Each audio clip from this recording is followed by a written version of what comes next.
Hi, everybody. Welcome back. This is the Bunny Hug Farmers Podcast. My name's Tyler Jamin. I'm here with my co-host, Dallas Leduc. See, I want to give everybody... not the only one that gets names wrong once in a while. I'm not the only one that gets names wrong once in a while. No, definitely not. If anybody's wondering, Dallas got my name wrong in one of his very previous TikTok videos when we first started working together. But I want to apologize to all our loyal listeners. We've had a bit of a lapse in our episodes. We had one all put together. Well, not put together. We recorded it, and then due to some technical errors, it didn't work out, and it was unusable. So, Dallas and I, we just finished up seating. We're going here. We're recording this one in hopes this one actually works. We got some more guests lined up in the future, but we're very excited to be back. We're both done seating. So, Dallas, what have you been up to lately? Well, we just finished seeding. The guys got the last little bit of rolling to do yet. We're just actually rolling some durum just in case in the past we've had lodge crops, hailed crops, and droughted crops. So if you can roll that stuff, it just makes combining it so much easier. But back to that lost podcast. I got to thank Travis Hildebrandt and Cale Marks. We're our guests on that one. We actually had four of us were all in that conversation together, and it was a lot of fun.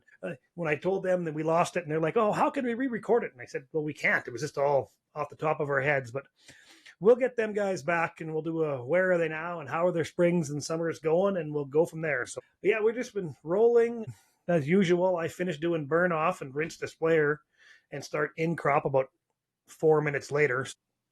And we just, like everybody else in the province, it's just non-stop wind, and you just can't spray when she gets over, in my mind, it gets over 40k winds. It's just, I don't know where it goes, but probably not where it's supposed to be. Yeah, we just started doing our in crop today too. When we're recording this, it's June 3rd. So we just started spraying our barley today, and typically what happens in Saskatchewan, you get screwed out by wind when you're spraying. So about 11 o'clock today, we had to shut the sprayer down, but which goes on most farms after seeding, there's a lot of maintenance and getting things ready. I actually just even put one of the combines in the shop today. So when we get a rainy day, the feeder house is coming off that combine. That combine's due for a total rebuild. And that's in the new shop? That's in the new shop.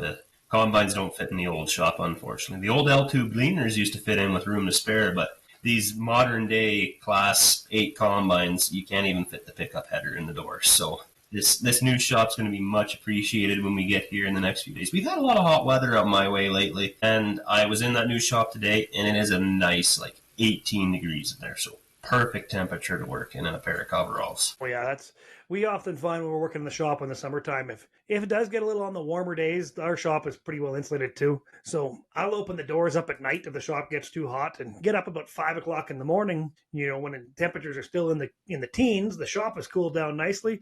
You shut the door. She's like air conditioning in there all day long. And then you don't want to move nothing in and out. It's like, well, that doesn't come in until, tonight. And we cool it down overnight, and then you can keep them doors closed when it's hot. The shop is a wonderful place to work in the summertime. Yeah, we'll probably do much the same thing in our shop. One thing we did just for dealing with moisture and stuff like that is we put barn fans inlets, or like used in a poultry barn, that are on a rheostat. And they will automatically kick in if the moisture level gets too high in there. I haven't seen them kick on yet, but then again, we haven't really been doing much work in there because we kind of just got the shop done with the electricians, and then it was time to go seeding. So what I plan on doing is if it does get hot in there during the day, when we quit for the day, I'm going to walk over the wall, manually engage the fans, and let them run all night. And then it'll just circulate that air. Then that way I don't got doors open and some unwanted guests coming in the building in the night when I'm lateral. Oh, yeah. But don't get ahead of the game here with them combines. Let's go back to seeding here. How did the old seeding season go for you? We had a lot of luck. We got all of our cereals in, and then we got probably about half the canola, and then we got an ungodly amount of rain. It shut us down for probably close to 9 days. We got over 6 inches of rain in the middle of May. That's only 4.7 more inches than we got.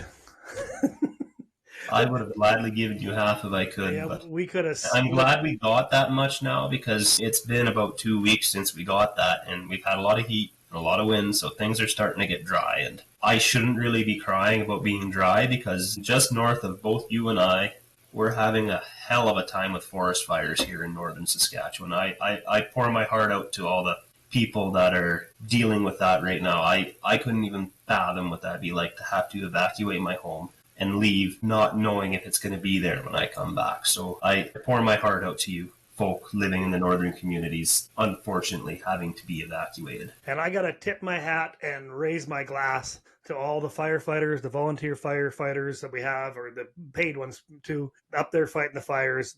A group of Americans come up and up there, guys from Quebec are up there. It's just, them professional firefighters like that are willing to come out of their own countries or provinces to go to the other ones and lend a hand. I really got to thank those guys for going the extra mile. I know we've had lots of fun with the Americans and stuff over, lately, and some tariffs and all that goofiness. But man, the American people are good people, and I really appreciate the help that they're giving up north. I think it's 120 American firefighters come out of some state. I can't say now what I remember what it was, but I think those are great. They're up there. Guys are from Quebec are up there lending a hand and giving everything they got. So, I wouldn't want to be kicked out of my house or my area, and I really got to thank them firefighters for, I know how hard that, I don't know how hard that is. I could dream about how hard that is, but I think it's way harder than I think, being a firefighter at that level. So round of applause for those guys, please. Yeah. If you see them, everybody thank them, because not only are they in immense danger, but they're also away from their loved ones, just there helping other people. So it is a great thing to see people stepping in or stepping up to help. So again, thank you to all our paid firefighters and our volunteer firefighters and all of our first responders as well. Oh yeah, because that's, and even now people are, they're in the hospitality, they're in motels, they're in cities they don't want to be in, they're not where they want to be, and they just have to make the best of it. And it's just, it's a terrible card, and I know we'll get through it, but yeah, that's pretty awful. And that's hot, dry winds, and then when everybody's battling smoke. I'm nasally, sound like a power saw here. I apologize for my voice. It's just all this smoke, I think. And after seeding, we just finished seeding. Tyler and I actually both finished seeding the same day. So I finished seeding. He finished seeding. You get done that grind, you're mentally, physically exhausted. You've pushed yourself to the limit all them days in a row. And I know the hired men have been sick, and I know I'm probably going to get sick too. So I apologize for sounding like a power saw. So back to people being evacuated, we actually have some people in Moosomin that had to be transferred from the hospitals up north, staying in the hospital in Moosomin. They brought them in via medevac because Moosomin just recently had a new airport opened, or not new, but we recently got a paved airport put in here. In just the last year, it is the third largest airport or paved runway in Saskatchewan. That's pretty impressive. Moosomin is just a growing little, it's a city, right? Or is that still a No, really it's big just a town. Yeah, Moosomin's a decent-sized town. We only got about 2,800 people, but we got a lot going on. We got a lot of little towns around us. Like, we got the potash mine at Rokenville. There's a potash mine at Esterhazy. We got the oil south of me. There's oil to the east in Verdon. There's lots going on, and it is a very strong farming community. Like, it's all arable ground, and what isn't arable is all has cattle running on it. So we're a very economically strong community. So, and I guess it's aggressive. A lot of the businesses in town are aggressive. Like, a lot of people that own a business in town, they own more than one business. So a lot of those businesses, they are responsible for that airport with donations and whatnot. We did have some grants from the government, the provincial and federal, but a lot of it was just from donations from local businesses that made it possible. And it's already saved a lot of lives, because we're just out of reach for what STARS can do to take a child to the Children's Hospital in Saskatoon. They don't have a problem going to Regina, but Saskatoon's just a little bit out of STARS' reach. See, Mac, the way these podcasts work, you just kind of general notes, and we aim to where we want to. We set up in our volunteer fire department, in our RM years ago, we actually have a STARS refueling trailer, because we're on the they're older helicopters, 5-6-year-old ones that they used to have. We're on the outside edge of them landing, especially at nighttime. Daytime they can do it, but nighttime there's some rules on fuel. So they can land, we'll fuel them back up, and then send them back. So we actually have all the stuff for landing STARS. But their newer helicopters have better range. But talking with them, they still want us to keep the fuel trailer up certified and keep high quality fuel and stuff in there. Because if they ever have to do a search and rescue, that's when they're going to want our fuel trailer. So we're also on the edge of STARS too. So Yeah. I know lots of guys that have had, right from quad accidents to horse accidents to car accidents, and they've had to be starved out of here. And I know it's saved lives and definitely some aggravation. They land here and 35 minutes later, they're landing back in Regina versus 2.5 hour, incredibly rough, painful ride in an ambulance, versus a fast, high-flying helicopter that's equipped with nurses and doctors and pilots. And I've toured through that a few times, and the Stars guys are worth every penny. That's why I think there's a Stars Egg in Motion's having or something at the same time as Egg in Motion's meeting with the Stars or something like that. Maybe we'll have to get tickets to that, or maybe we'll get a couple of the wonderful manufacturers Tyler and I work with to give us some free tickets. Stars, they're completely funded by donations, are they not? I believe so. Yeah. It is a great service. It's saved many lives in my community as well. But kind of shifting gears, Dallas, seating wise, did you have any major failures or screw ups? There's another word I want to use, but we try to steer away from that type of language here on the Bunny Hug Farmers podcast. Kind of rhymes with fire truck in a way, something like that. Yep. No, we didn't. In the past, we've had some pretty major F ups like that. We've lost wheels on the air cart in the past, but this year, no, we got fairly lucky. When you were getting all that rain and we were on the eastern part of our farm trying to seed, we were almost down for the same time you were, because we just kept getting little waves of like mist and humidity, and it just kept turning our fertilizer into goo. And we tried to go and make a mess and clean things up, and we'd seed 20 acres a day and get no measurable moisture. But the fertilizer over there, it'd just be a wall of mist would show up and just gum everything up, but actually not put any moisture in the ground. And then we'd have to clean things up and try to go, and we lost the same days you did without any moisture. So just that was our guy. Yeah, that was our major F up. But we started off and we thought we had good moisture to start off with, and we didn't. We were seeding at an inch deep, and our first 2,000 acres is probably got a 70% germination when we seeded it. And then when it did actually rain here a month later, then the other 30% got going. So I guess we kind of have a mess up going on there. We got a lot of acres that are really two-stagey crops that are real. I'm spraying them right now, and it's you might have to break the swapper out. You might have to break the swapper out. That's why we still got that. Because we got right from one leaf to the flag leaf in the same field. So it's like, this is ugly all day. But like I said, we're short change range. We're at 1 3/10 inches since the snow melted. So as of June 3rd, if we don't get some measurable good moisture within the next 2 weeks, that early crop is going to be pretty tiny. There is no hay cut in this area. Maybe some brand new 1 or 2 year old hay would be a half a bale an acre cut, but there is no hay in this area. This is as bad or maybe even worse than 21 as of June 3rd.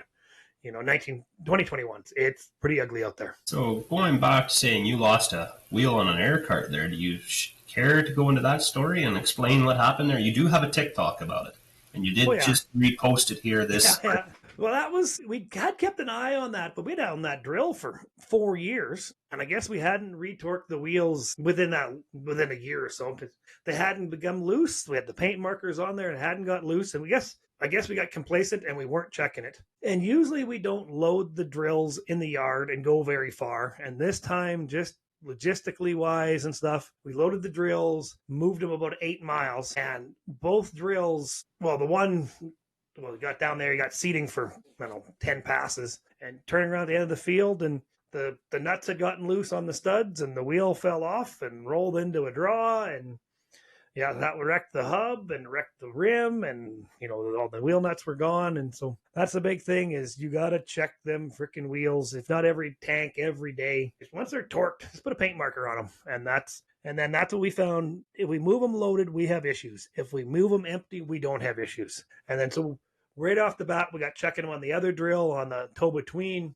And we had to change studs and stuff on that one, because we could not keep them tight anymore. They got loose on that movement probably over there. And once them studs get stretched and the threads get poor, every time they filled, they grabbed that 3/4 inch impact and rattled them all tight again, and rattled them tight and rattled them tight. And so that was kind of an oops, and that was a major F up. So that's a big thing, guys. I mean, that's too late now, and I'm sure some guys are going to go, wish you would have told me a month ago. But I mean, that's just a major thing when you're out there doing your walk around. Just take a look, make sure them wheel nuts are good and tight, because there's a lot of pressure. They're not, in my mind, a lot of that stuff isn't designed well enough. I mean, instead of being a 10-bolt hub, it should be a 20-bolt hub. It should be on a bigger hub, bigger castings, stronger. And it's just, I find that a lot of this stuff is built on the cheaper side for economic reasons. $200 more in a hub would be a hell of a lot cheaper than the expenses that we had. Well, just with the cost of that machine buying it, another $200. Well, you got 4 hubs on an air cart, for example. What is that? $800? That's yeah, exactly. That's not going to make or break a deal on an air cart. Yeah, you're going to spend $300,000 and $800 when you buy an air cart. I mean, it's just be part of the price. I mean, that's what I find. Some of these things they do it on the cheaper side, and they probably shouldn't. And it's just lucky you weren't going down the road when that came apart. Well, I think Travis Hildebrandt, he had the same thing. I think he lost his in the field too. He said that brings back nightmares when he watched my video of them, because you got to go out there and, and where it fell, that ground is pretty hard in that spot. And dig underneath the cart. They get a conveyor under the cart. They get the jacks underneath there, and then you jack, and one jack pushes down, and the next jack, and your jack, and it was just it's a royal pain in the ass. And we were down, and we had a good tire shop, Karst Tire and Assiniboia did all the swapping over for us on that wrecked rim to the new rim and all that stuff. And it's just it's a pain in the ass. So if we would have checked that, caught that, and not being so lazy, would have moved the semi up there and loaded in the field, that probably would have saved us an F-up. Well, there's a reason they call them F-ups, but they all happen. Mechanically, we didn't really have any major F-ups here this year. I had one just out of shit luck, really. I was out heavy harrowing, and I was kind of on an old slough bottom because this was before the rain, and it was dry, and I was harrowing it because the drills were coming, and I was turning right at the edge of the water, kept turning, just working my way back and forth. And one time I turned, and I sunk out of sight in a matter of about 2 feet. And of course, if anybody knows how that muskeg is, it doesn't hold much up once you break the surface. So Dad came, tried to pull me out, hooked onto me, didn't have a long enough chain. He dug down. He just about got stuck. He had to do the wiggle jiggle to get himself out. Well, we ended up having to go home for the 100-foot special tow cable. Well, it's not a tow cable, it's a lifting cable, so it's designed to handle that type of weight. But as soon as we got up on that good ground, I popped right out. So, and of course I had to be right next to the highway where this happened. So we weren't even there 20 minutes where I was stopped, and the one neighbor was going by, and we're on our way home to get the tow cable. The neighbor phones Dad. Yeah, I got a 4-wheel drive just over here. Let me know if you get any help. Dad's like, I think we got it, but we'll keep it in mind. Thanks. Nothing worse than when that neighbor phones you and just wants to give you that little jab like, hey, I can come help. I just want to come take a picture and laugh, more or less. But here's a story going back. Oh, this is back when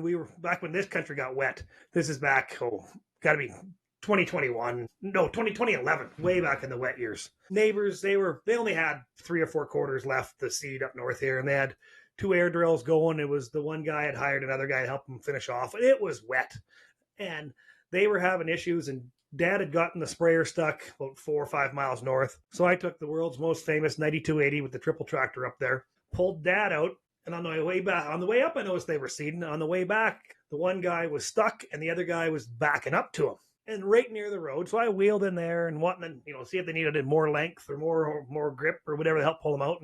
And the one guy there, no, we're good. We should be good. And we've done this before. We've been stuck out here. It was just so wet. That was a 20-inch year of rain or whatever, and they were stuck. And that's cell phones were new and stuff. And I said, no, I just to see if you needed a hand. Made my way home, parked the tractor back in the line up there, and I think it was this microwave and a pizza pop or something like that.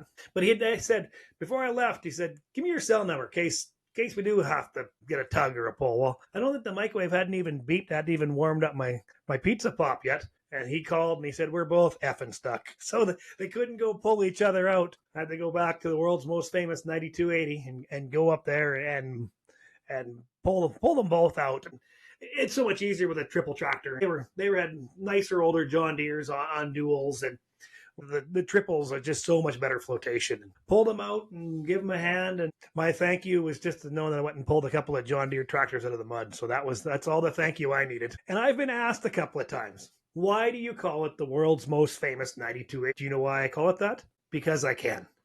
Because It's the only 9280 in the history of the world that I know of to pull an 80-foot drill, pulled a 70-foot drill, it's pulled a 112-foot Mandanko roller. It has multiple millions of views on TikTok and some on YouTube with that tractor, TikTok and YouTube and Facebook. So, you know why I call it that? Because it's got a shit ton of views. It's a cool as hell old tractor.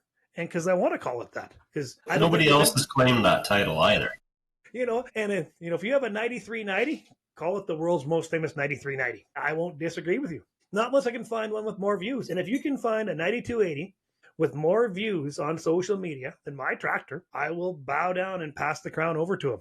But until then, I have the world's most famous 9280. Don't take that title away from Dallas. He likes to brag about that one too much. When we record these, we have a camera on, and you should just see the little twinkle he gets in his eye when we're talking about that tractor. It's been a good tractor. We've had that thing since, I think we got it in 99 or 2000. We've had it for a long time, and it's been a real decent tractor. But, as time comes, pulling that 112-foot Land Roller is a job. We went back to the 88-foot here at the end, and that's where it's happier, is on that smaller Land Roller. 50-foot drill, it loves a 50-foot drill. It struggles with an 80. It's all them things. That thing's got to be. We changed the tack at 7,000 hours and put a new one in. I'm thinking we got 15 or 1,600 on the new tack, so it's got to be staring down. Call it 9,000 hours. So by no means a new tractor anymore, but that's nothing compared to your tractors, Tyler. I know that. That's not even on the broken in stage. Yeah, well, our two-wheel drives, we've talked about this one previously on the podcast before, but we got a 2094 with over 40,000 hours and a 2394 that's pushing over 30,000 hours. The motors have only been done on them once, and they didn't need them at that time, but it's just like how your tractors lasted, Dallas. It just comes down to routine maintenance. Yeah, good oil changes, good oil, keeping them out of the weather. I wish we had more sheds. That color red sure helps too. Yeah, ours there, when we were having all the wheel problems with that thing years ago, like that thing's on 20-bolt planetaries. We had to drill them out to handle that, and it spent a couple of winters outside. Well, it basically turned pink, sitting in the sun for a couple of winters. So it's been wax. It gets a usual every 4 or 5 year wax job just to sparkle that paint back up. That old iron, it doesn't hurt to have that extra bullet sitting in the back of the shed there in the lineup, like you said, when you went to go pull the neighbors out. Sometimes you need that to pull yourself out, so it doesn't hurt to have that extra iron sitting around. And sometimes it's nice to go back and run that old iron and make you really appreciate the newer stuff you have sitting in your lineup. I don't know. I go run that 9280. That cab is still quieter than the Versatile and the New Holland is. It's just, but we run the 2-track Cat in the grain cart and the 9280 on the roller, and there's no PTO on the 9280, and the Cat's too small for the roller. There'll probably be a time where both of those tractors will have to vamoose, and a newer, more modern 4-wheel drive that can do both jobs will have to show up, I'm thinking, because no matter how much I love that old tractor, it just is a piece of iron. Yeah, well, say the word, Dallas. I'm good at finding equipment. I will find you a tractor. If anybody's wondering, the sprayer, that Case Patriot sprayer that Nick, the South Sask farmer's running, I'm good friends with Nick. I found him that sprayer. And I've told Tyler that we're thinking about moving on from the 9280 and the Cat. And at least 3 times a week, he sends me a link to something he found right in my category that I want to replace too. So, yeah, he's the old machinery finder of Canada. He's the tractor Zoom of Moosomin, Saskatchewan. I don't know if I have much knowledge. I'm good at finding them, but I don't quite have the knowledge of him. We need to get him on the podcast here one of these days. Yeah, I don't know Ryan's last name. I just have him. He's in my phone as Ryan Tractor Zoom. But yeah, he is one of the guests that we're going to have on the podcast. He is one heck of a nice, smart guy there. And I'm looking forward to Mr. Tractor Zoom joining us on a podcast because he's very entertaining. He's an old farm boy and he's a wealth of knowledge. So he's on the list of potential guests. Should we rattle off some other future guests we have, or should we just wait them out? Well, we can name a few and maybe generate some interest and maybe some ideas from some of our listeners. We are starting to get some comments now on the podcast websites. So yeah, go ahead. That's your department, Dallas. Oh yeah, well, one of them, and it's tough with seating and all that stuff. And then this is going to be our first female guest is going to be Melanie, the female farmer. Her and her husband farm with, I believe, her parents. We haven't talked to her yet. I was going by her TikTok stuff. She's agreed to come on, and maybe her and her husband can come on and do an episode. I know she's been really busy on their farm. And then she recently got married and they have a young family they just started. So, as Tyler and I both know, when the children show up, things really change. So, I'm looking forward to talking to her. I mean, they run some beautiful lines of machinery there. They're in some phenomenal dirt. So I'm really looking forward to hearing the stories of that family farm and her journey of becoming a member of that farm. I'm looking forward to that. And then we're gonna do a Where Are They Now with most of the people we have. I've had a lot of requests for Matt James, and we both know the audio on the Matt James. Matt builds. He's from Winnipeg area. Is not good. So we're gonna have Matt back to do an episode with us for sure. We already did. I think we're going to get Matt on, and then we'll do another one with Matt and his brother. Andrew. Yeah, they do that two of them together or would be awesome. And those guys are young, smart, and that's great. You surround yourself with young, smart guys like that. Makes this old dog feel pretty happy to be with some good young, smart farmers like that. And then we'll get Kale back on because Kale is just beyond entertaining. Travis Hildebrandt is also a wealth of knowledge and a good buddy of mine. And we can ever corner Nick and get him away from, either the working in the shop or playing with the cows or running machinery or chasing 5 kids and a wife around. He needs to stop chasing the wife around. Well, I think he's only got 4 kids, or is it 5? Jeez, I should know this. I talk to him every day. I think he's only got 4. I've only got 4. I got the whole brand new Duramax full, so I guess they can. Yeah, there's 4. That's why the new Duramax came. So he's got a spot for each kid, and him and the wife. Yeah, he had to get the 60-40 split front seat for all the Rugrats in there. So we'll have them guys back on because those are our buddies, and good young smart farmers. And Ken Sars was a wonderful one. He's the last one that we had. Ken will be back. Ken's a wealth of knowledge that I didn't know Ken had such education behind his experience. Was pretty impressive with that one.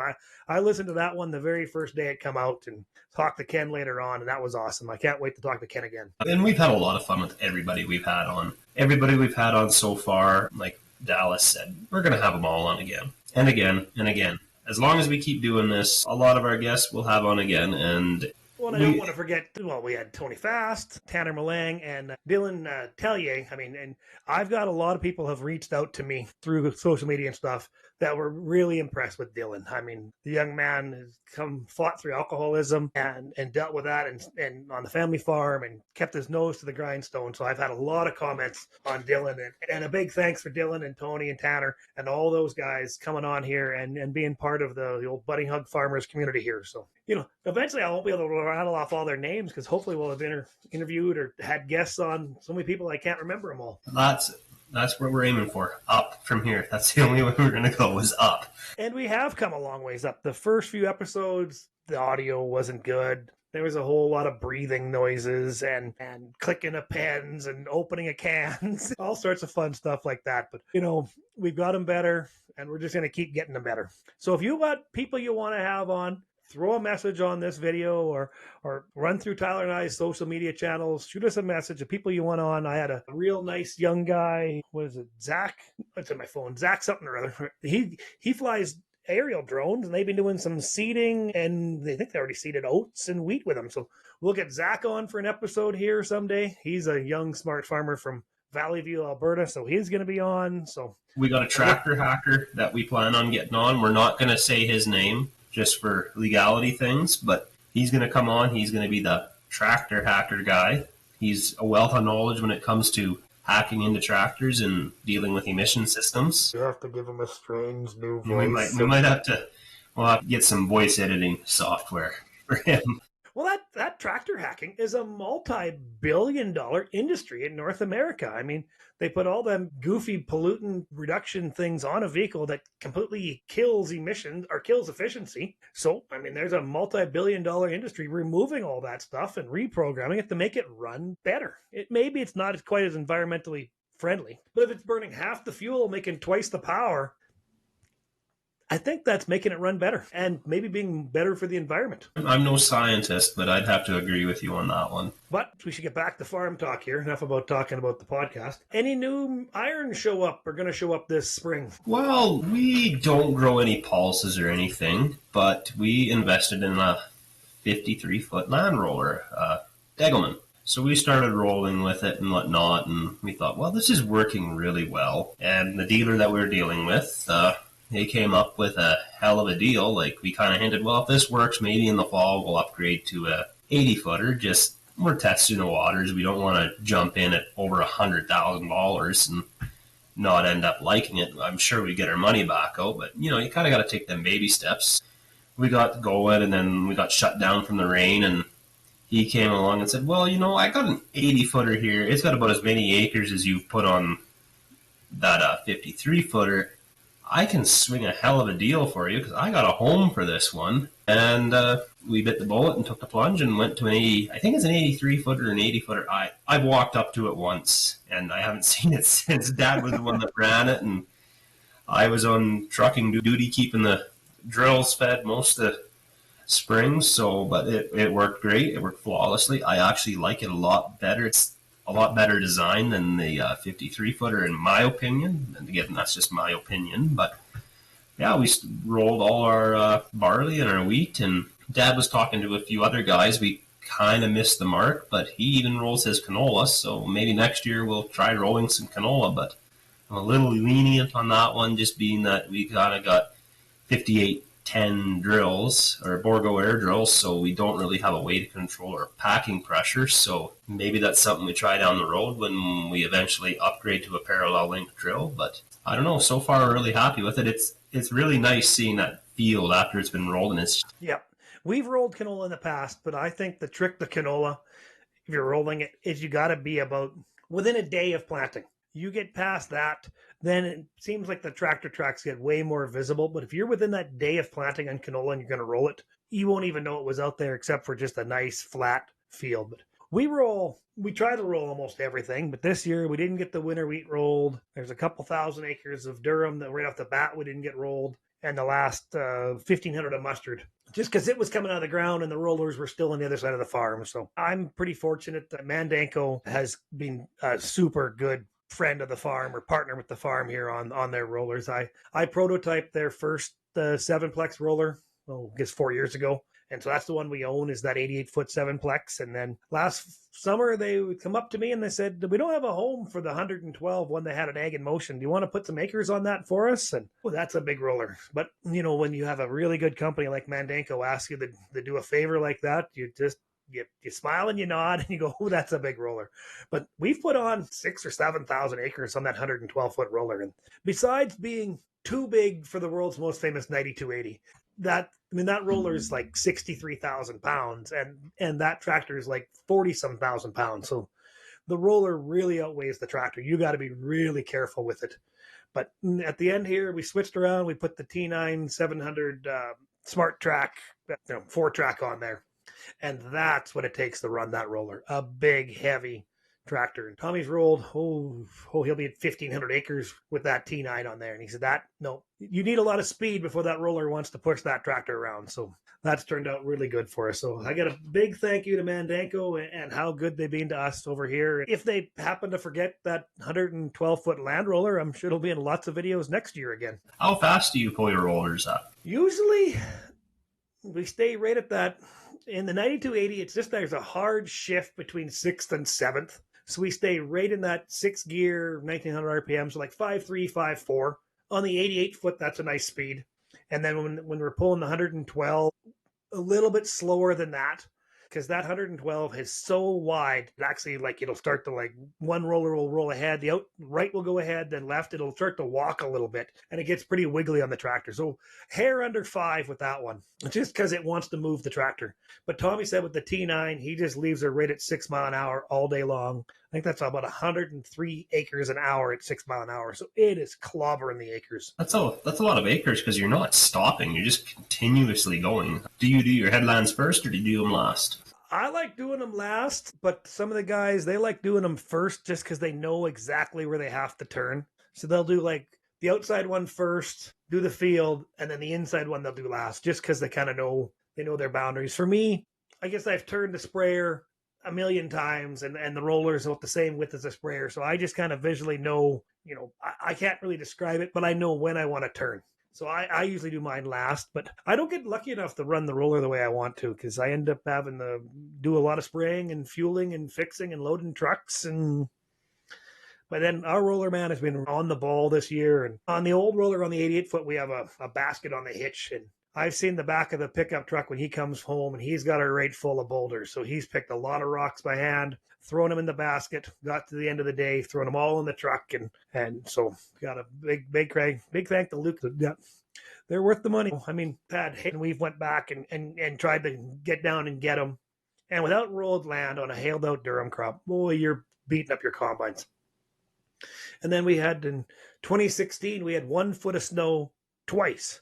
Well, that crop was a 70 bushel that was 4 inches tall, and it wasn't rolled. Oh my Lord, we destroyed combines on the ground, scraping off the ground, lifters, aggressive. And that's when we decided we got to start rolling this stuff. Between hail or lodged or, and then in 21, it was all rolled. We had massive drought. Well, the crop was only 12 inches tall anyways, but we put the headers down low on the ground. We combined 8,000 acres of single digit crop, and we didn't even break the knife section. We broke the bolt in the back of the knife section. The knife section was still there, it was just kicked over sideways. And that's all we did for header damage. So when it's rolled, that's what we're trying to save. It's header damage, combine damage. So that was the whole point of having all these big rollers. Before we bought a roller, we talked off and on with a bunch of neighbors in our area that roll everything just because, I don't know, they just chose to roll stuff. And the one neighbor, he worked it out. He's an accountant by trade, farmer. Well, he's a full-time farmer now, but he went to school to become an accountant. And he figured out that with rolling his ground, he's saving $5 an acre. That's a huge savings versus what would it cost? $1 an acre to run that roller? It's probably a little more than that with tractors and fuels and man and wages and stuff. But yeah, call it 2 or 3, but it's worth it. And that's 5 probably on the conservative end. You might save 10, 15, 20, $100 an acre if you pick up a stone and destroy a set of rotors in a combine. And we had a 77-foot right way. Yeah, 1 stone, yeah. And we sold the right way, and it went up north to a guy. And they rolled their barley right when it was, like in shot blade or tillering. And they said it just set it back enough. It actually come back stronger and better and healthier. So I think that was kind of impressive. He's actually messaged me wanting to try the 88-foot because they've pretty well wore the 77 right out. I never knew you could roll or wear a roller out. Well, I think on a right way, I think it's pretty easy to do. But moving on. I apologize on that one. But I mean, there's hinge points, welding points, bearings. I mean, there's a tremendous amount of stress. I'm sure your Degelman and my Mandanko in time, the welders will find them. I mean, it's just, I think with enough acres in time, they'll find the weak spots. I've been told that speed kills them. If you get up around that 9-10 mile an hour, you can mess one up in a hurry. Well, that's got to be a hell of a bang. When you nail a deadhead at 9 mile an hour, holy. Because, I mean, I can feel it now. You go over one and you can feel the tractor jump sideways and jump up a little bit. That roller hits so hard. And some of the rollers are, some of them are only 1/2 inch drum. Our 88 is 3/4. The 112 is 5/8. I've seen the lighter drums have dents in them, and man, you got to really clobber a rock or something to dent a 3/4 inch drum roller. Yeah, when we had the 53-footer, I ran it for a couple hours one afternoon. I was amazed. I was surprised. I shouldn't have been, but how noisy it actually is to run. Like, it sounds like a popcorn going off behind you. Oh, yeah. Dunk, dunk, dunk, dink, dink. Oh, yeah. And you just know every time it makes that sound, you're making a rock not go in the stone trap. That's the way I think of that. It's just that will never be in that for this year won't be in the stone trap. So when you're loading your drills, do you use semis or do you use tandem trucks? No, we have 3 2-hopper triaxle grain trailers, Wilson trailers. But what we're short, and Tommy, my main guy, been after me all winter and again all spring. We got to put remote openers on there.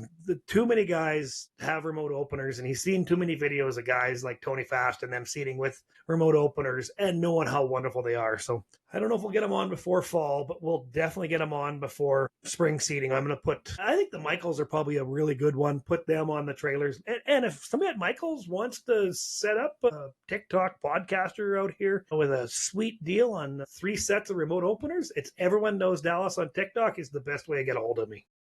And I'm at Tyler Jane, and I actually have 3 trailers with Michael's openers, but I got 2 trailers that still need the tarp opener yet. So hit me up. We're looking for sponsorship. Besides the wonderful partner that we've had so far, the old Cowboy Caviar, I'm pretty well out of my stash. I've got 1 package left, and now I'm just in conservation mode. Either I eat it and go find a co-op and go buy some more, or yeah, because I've really enjoyed Cowboy Caviar. Come on here and sent Tyler a wonderful care package to get us through spring seeding. So was awesome. Thank you, Cowboy Caviar. Yeah.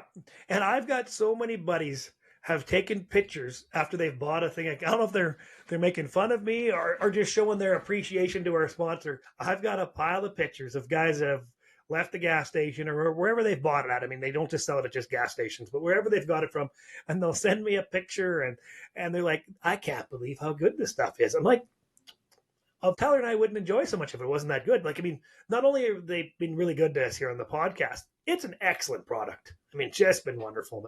I've gotten pictures and texts and stuff like that, and they're trying this and, asked if I've had this. And that I thought that was pretty cool. That means their little bit of promotion work with us is hopefully turned into more sales for them. Absolutely. If they want to be the official sponsor of the Bunny Hog Farmers podcast and put our little logo on their stand in the store, we'll talk about them every day, every podcast. That would be pretty wild. If you walked into the co-op or whatever, I'm just using the co-op because I know they're most co-ops gas stations sell them.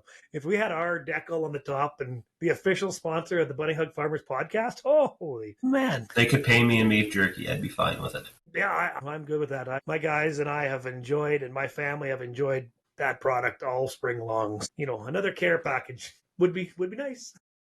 Pretty please. Pretty please. I'm down to just one of them mega sticks. Those are so good. I haven't had those in mine yet. I've been saving those for a special occasion. Yeah, the mega sticks. I just can't quite gnaw through a mega stick. I just cut it up into like little pepperoni slices, and I can kind of stretch them out a little longer that way. But I think I'm down to 1 mega stick left. And it's like, yeah. Because I'm thinking someday I'm going to be gone away from the farm and be gone for 20 hours. And that's the day I'm taking my mega stick with me. Lunch. But speaking of that, farming can be difficult. And it can be stressful at times. And there's help out there. It's called the Farm Stress Line. Their number is 1-800-667-4442. Yeah, and Tyler and I have been pretty honored to talk to some of the people. Actually, one of the guys, the chair for the mental wellness for Saskatchewan farmers and ranchers, is a friend of ours now. We've met him a few times, and that's a wonderful program. There's so much stuff available. I mean, we've got these really cool magnets that I hope every RM in the province eventually will be able to give these out. I mean, these magnets got the health line, which is 811, the kids' help phone, which is 1-800-668-6868. That's one I haven't rattled off before. There is a wealth of knowledge on these refrigerator magnets that if you're at a farm show, they're going to be there. They're giving out these magnets. Throw them on the fridge. There's numbers on here. There's numbers for everything, right from, mobile crisis, suicide helpline, farm stress line. There's counseling available. If you qualify for it, I think it's 6 hours of one-on-one counseling because farming is stressful. We work some tremendously hard, long hours. And farmers and ranchers, we have this big stereotype that we can't talk about our feelings and emotions. And that's got to change. Because, I mean, if you can't deal with, if I need a hand moving a tire around, well, I don't blow up my back. I get help moving a tire. Well, if I can't handle some of the pressures of dealing on a farm, whether you're the owner or just an operator on it, I mean, there's so many stresses on here that we have to be able to talk to somebody. And there's an operator at the other end. You don't have to give your name. I don't think they give their name. They're just there to help us talk us through us. Because, farming is utterly important, for everybody. But you have to be able to work through this and talk through this. And you have to get past the stereotype that you're big and you're tough and you don't share your feelings. Because, we have to get past that because I know buddies that have called this number, And it could be a lifesaver. And you don't even have to phone these people. If you're having a bad day, phone your neighbor, phone your friend. When I'm having a bad day, a lot of the times, I'll phone Dallas, rattle on about how my old man ticked me off. He'll rattle on about how I ticked him off about rattling off that I'm ticked off at my old man. But no, don't be afraid to reach out for help. But there is professional help out there if you need it. And if you see somebody struggling, take a little time out of your day, give them a call, see how they're doing. Because, I mean, maybe not just, it's not just calling these numbers. It's about looking out for your neighbors too. I mean, that's just as simple as stopping by and having a coffee and just asking, how are things going? That could just change somebody's entire day to know that somebody else stops by and cares. We're all in this together. Let's help one another. Let's make this a healthy environment for everybody. Because farming, it's not the most healthy environment a person can live or work in. Well spoken, Mr. Janin. So Okay. You were talking earlier on, to get back to the farming here, you guys got a pretty sweet service truck. I mean, ours is a 25-year-old Chevy one-ton. Great truck. I mean, really good to us, but looking at upgrading to probably a fuel trailer to go behind it. But you guys got, something pretty awesome set up there, right? Yeah, we got a fairly hefty service truck. It's just a single axle, but it's on a M2 Freightliner with it's got air brakes on it and whatnot. We can carry roughly 800 gallons of diesel fuel on it, 800 liters of DEF, and then it's fully tooled as well. It's got a welder generator on it. We carry all our oils on it. We carry enough oil. We can do an oil change on one of the smaller pieces of equipment, but we carry enough hydraulic oil that we can usually do them unplanned hydraulic oil changes pretty easily. Because I asked our local co-op, like, what do they sell the most of? And they're like, hands down, everything in here, we sell more hydraulic oil than anything else combined. Everything else combined. Because tractors just like changing their own hydraulic oil. They like that 3-inch line. They like to blow that. You've had that. Yeah. You've had it too.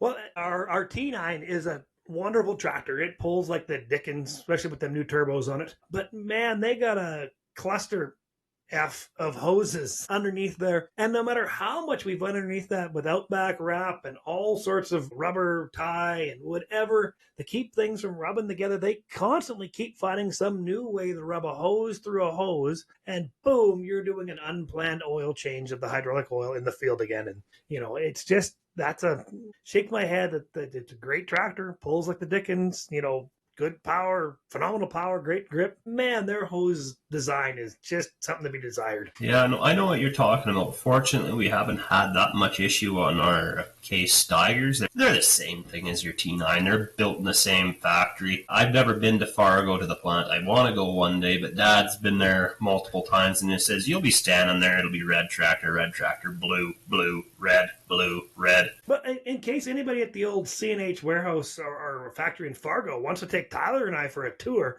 we're also available to travel abroad to go tour some factories. I got a passport. I can travel anywhere. I'm good. I got one step above that. I got a passport and a waiver. There you go. But we did actually, looking back here on some of my notes here, we did have some downtime. We actually, and I mentioned it a little earlier, we lost both turbos in that T9 700. We lost an intercooler. It's a phenomenal motor, making a pile of power out of a little 12.9 liter motor, but it goes turbocharger, intercooler, turbocharger, and it's water-cooled intercoolers. So what happened is that the first intercooler, which is water-cooled intercooler, sprung a leak, and then it then puts boost into the coolant, and then it gets below 15 pounds, it puts coolant into the boost, basically, into the air. So no major internal damage, but the second turbo was shot. The first intercooler was shot, and then since we had it all apart, they checked over, and we're just on the edge of the tolerance level on the first turbo, because they're compound turbos, on the first turbo on the free play side, and they're like, it's already all apart. Your bill's going to be massive. Let's just make it a little bigger. We slapped on 2 new turbos and 1 new intercooler and new manifold gaskets, and it was whatever it was, $3,000 later, we're back seating in about. And I have to give my local New Holland dealer Barasas there. They had us going, I think, just a hair over 2 days, and we were back going. So I really got to tip my hat to them. They come out, and we ran for parts, and they pulled of course, this has to happen on a Friday evening. And I'm pretty sure we were going, I think the tractor was back Sunday sometime. So super happy with that. Yeah, you can't complain about that when you got a dealer that looks after you. We got a couple dealers around us that are really good and look after us phenomenally as well. So I tip my hat to all our local Case, New Holland, John Deere, all the dealers out there that look after their customers. And that's the big thing. We had a cat combine or Claus combine, which are great combines. I watch Matt James work on theirs all the time. But when we got rid of ours at that time, that was before Canada West got into the business. Kramer Finning had gotten out of combines. There was no dealer support. And you cannot run a piece of machinery without dealer support. So when you get good dealer support, whatever color it is, if they're local and close and right nearby, that's some of your best piece of machinery is the one that you can fix the easiest. And that's why people said, I made a video the other day explaining of what I want for my fantasy air drill. And some guys, I must have followers over in Australia, which are wonderful. Thanks, guys. Recommended some, air drills made over there, and they might actually fit the bill. But if there's no dealer support over here, it'd be hard to import an air drill from Australia they use in southern Saskatchewan. Any minor thing, special bearings, discs, openers, yeah, I'd be in trouble. So the best dealer is the one that's the closest and has the best stock and the best parts. Yeah, one thing that really ticks me off about the dealers is when you go in for a part and it's always, we can have it here tomorrow. I don't need it tomorrow. I need it yesterday most times. Yeah. So. Or our sister store 30 miles down the road has 9 of them, but you don't have any? Why don't you have 4 and they have 5? But no, the one down the road has 9 of them. Or I had here a little while ago, I was changing some sprayer tips up on the one sprayer. I was trying to mix and match, get right. And I ended up getting the wrong, the tip goes in and the cap attaches to the body. Well, I had the wrong caps. They fit differently. So brought them back, picked up the new ones. Well, the caps look almost identical, but they're about 80 cents a piece difference, or I think they're $2 a piece difference. I was like, I already made 2 trips, and now I got to pay $2 difference on these damn things? Like, that one they probably should eat. They sent me home with the wrong stuff to begin with. No, I hear you. There's nothing more frustrating than having to make that trip, getting the wrong parts, you go back, get a half-ass apology, and then they hit you full bore on the other parts that are the correct parts. And I'm not calling any dealers out in particular or anything by that means. So if my local dealers are listening, I'm not calling you out. No, and it's tough. I mean, some of these dealers, like, there used to be 3 lines of machinery, 4 lines of machinery. I'm pretty sure the one dealer in Assiniboine has over 100 different lines between chainsaws and lawnmowers and snowmobiles and all that stuff. I mean, holy, the parts bin, you're into 17 different websites and computer catalogs. And yeah, I don't envy a parts person, especially during spring seeding and harvest. Boy. They're punching bags, I'd have to presume. Boy, or a service writer. Or a service manager. My cousin was a service manager for Mazer Group for a few years, and he's home farming with me now. But he said you get some guys they've had an engine blow up in a brand new tractor, and they're just like, get here when you get here. And then I'll have one guy that's got a tractor with 4,000 hours on it, doesn't look after his stuff, call him and lose his mind on him, and it's his fault, and it's this, and he's just. I'm just the guy you call and I arrange a mechanic to come out. Why are you yelling at me? And things break down I think they break down because it's Friday at 4:30. But back to your service truck. I think we really derailed that conversation again. Well, that's how we go here, right? We just go with the flow. You do hold quite a bit of fuel and def on that one, don't you? Yeah, about 800 gallons of diesel and about 800 gallons of or liters of def. So. You're one of them hybrid guys. You're half metric and half standard. Unfortunately, I am a millennial, so. Oh, yeah. And I'm a Gen Zer. But that's one thing, like our old service truck, it's a 2000 Chevy 1-ton. It's a gas burner with a 454 or 7.4 Vortex. Boy, it's got the 11-foot body on duals. It's not quite a mobile shop, but you get looking around there, there's probably enough stuff to get you taken apart and figure out what you need for parts on there. Between jacks and snap ring pliers. And nowadays, when I buy tools for the shop, I usually buy a second one for the service truck. So it's gotten full, but especially with us being, Dad showed me how to weld when I was a teenager, and we didn't always run newer machinery, and even now we still don't run new machinery. We got to do welding in the field sometimes. So I don't know what I would do without that old welder. I'd be angry or broke. we got a big welder on ours as well, and it's actually how we run our fuel pump. So we run one of the big fuel pumps like they use in the card lock. So the reason we did that when we were first building the truck, we looked at running a giant one that was 12 volt. Well, when we were going to go that route, we needed to put dual alternators in the truck, and we had to put 8 batteries. And at that time, this was like pre-COVID. If I remember right, we built this truck in 2014. So this pump was like 12 grand at that time, and they only built them as you ordered them. So we thought, wow, that's not a very good idea. And, well, we don't want to run a PTO pump because they're noisy, and then you got to have the truck screaming away. So the guy that was building it, he suggested, well, why don't you go to one of them card lock pumps? They're over 100 gallons per minute. You're going to put a welder generator on the back. It's just 110. And at that time, they're like $3,000, and you can have one overnight from Winnipeg just about. So we went that route, and it's honestly, knock on wood, it's never skipped a beat. So that's the route we went. I looked at a fuel trailer today, and we haven't made the decision yet in the farm to buy one, so I'm not going to divulge too much information on that. But it was a gas air compressor, and then that pump was ran by compressed air. And I think it was 40 gallons to the nozzle, and you lose about 5 gallons in the shutoff nozzle. So it's like 35 gallons a minute. So that was, I looked over that trailer today. That was highly impressive. That was a incredibly well-built fuel trailer. It's a big purchase for the farm to look at. Was it steel construction or aluminum? Yeah.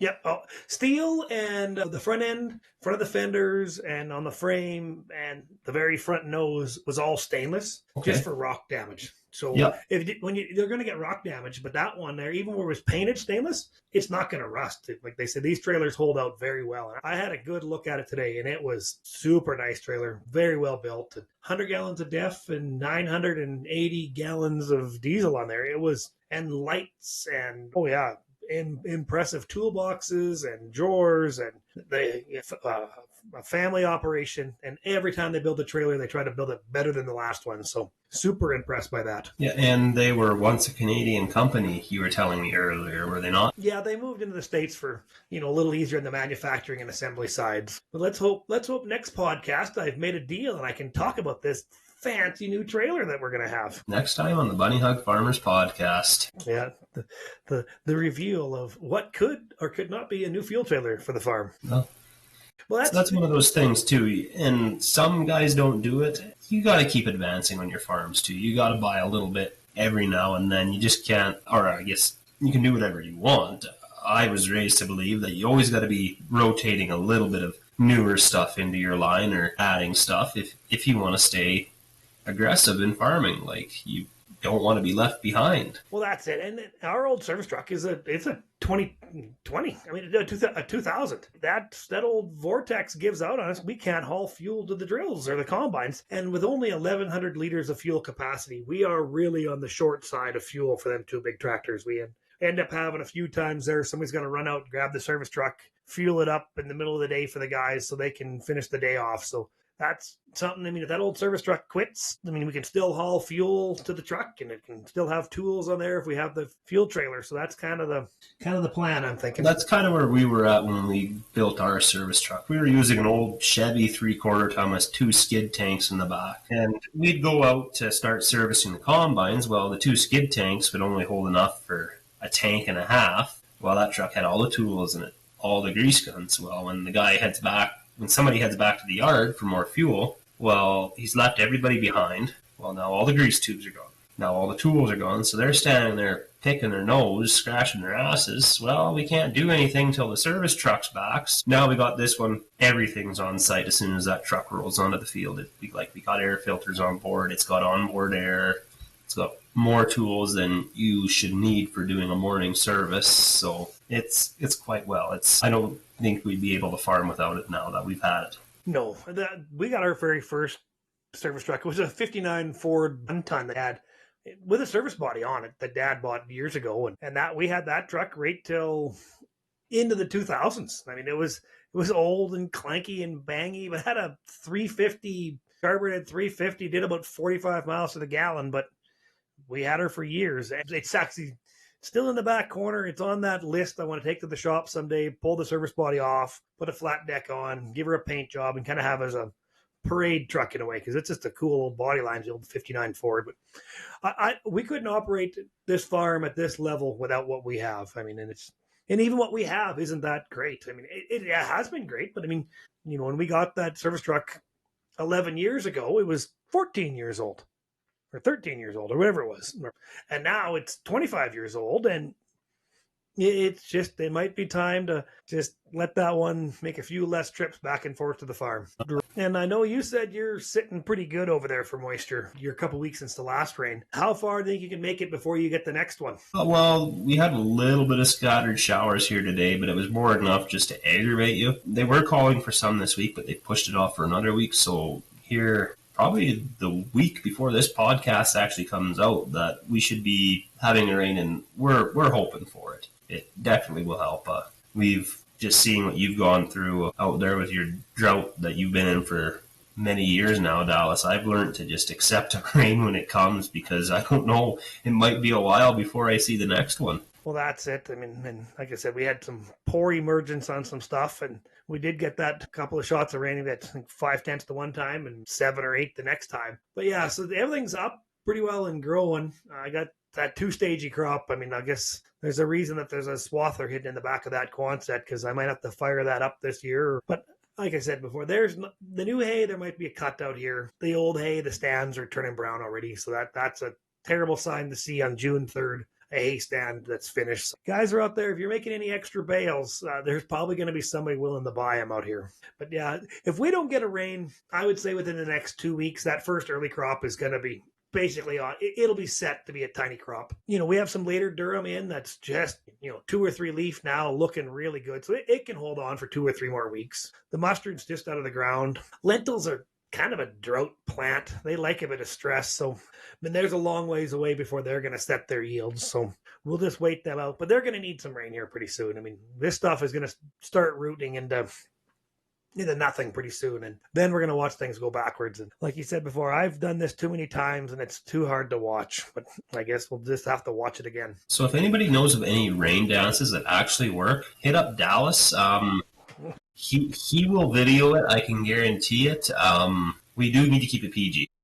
Yeah, you don't want to watch me do a rain dance. Actually, I follow him on Facebook. I went to we farmed the land on the Wood Mountain Lakota First Nation. We farmed the farmland there. And I was up there powwow last year. And I got a chance to meet him during the show. He kind of got me up in their dancing circle there. And his name is Terrence Littletent. And I follow him on Facebook, and he's actually, maybe he'd be a little out of our genre to have on the podcast here, but he is incredibly well spoken. He's a world champion hoop dancer and just an all around awesome guy. He'd be really out of our genres to talk agriculture with a hoop dancer, but I should hit him up to see if he could do that rain dance for me, because if he's got one in his back pocket, I want to see it. So at that note, folks, we're got over a good hour here. We're hoping to get these guests lined up and keep these episodes rolling all summer, all the time. Tyler and I we're so honored and blessed to be able to talk to these wonderful men and women, throughout agriculture in the province. And we just can't wait to do more episodes for you, because it's just so much fun for us to share what we know and to hear what is out there throughout agriculture. So I'm looking forward to doing more episodes for you and for us and for everybody. It's just been awesome. So thanks everybody for giving us the old Bunny Hug Farmers a listen here. The merch will someday be on its way. That has been a very hard process. I struggled at that. So thanks everybody from me and Tyler, and you everybody have a good day.